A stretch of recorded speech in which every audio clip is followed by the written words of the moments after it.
বন্ধুরা, সকালে ঘুম থেকে উঠেই ফুল তুলতে গিয়েছিলাম ছাদে। ছাদ থেকে ফুল নিয়ে এলাম। দেখতেই পাচ্ছ বন্ধুরা কত ফুল। তো রান্নাঘরে এসেই দেখি কালকের অনেকগুলো ভাত রয়েছে। ভাতগুলোকে ভাবছি ফ্রাই করব। তার জন্য দিয়ে দিয়েছি শুকনো লঙ্কা আর জিরে।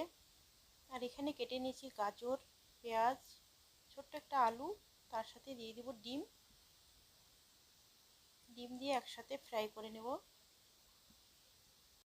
রাত্রে ভাত বাঁচলে আমি এইভাবে ফ্রাই করে খাই, খেতেও দারুণ লাগে। তার সাথে দিয়ে দেবো আবার কারি পাতা।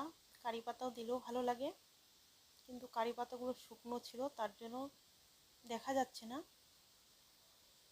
তো বন্ধুরা, ফ্রাই করে নামিয়ে নিলাম। তো কালারটা যা হয়েছে না, এবার খেয়ে দেখি। খেতে দারুণ হয়েছে, দারুণ। আমি কয়েকটা সবজি ছিল, সেগুলো দিয়েই আমি ফ্রাই করে নিলাম। তো তোমরা চাইলে বেশি সবজি দিয়েও বানাতে পারো, ক্যাপসিকাম, বিনস। তো বন্ধুরা খেয়ে নিই, দেখা হচ্ছে পরের ভিডিওতে। টাটা।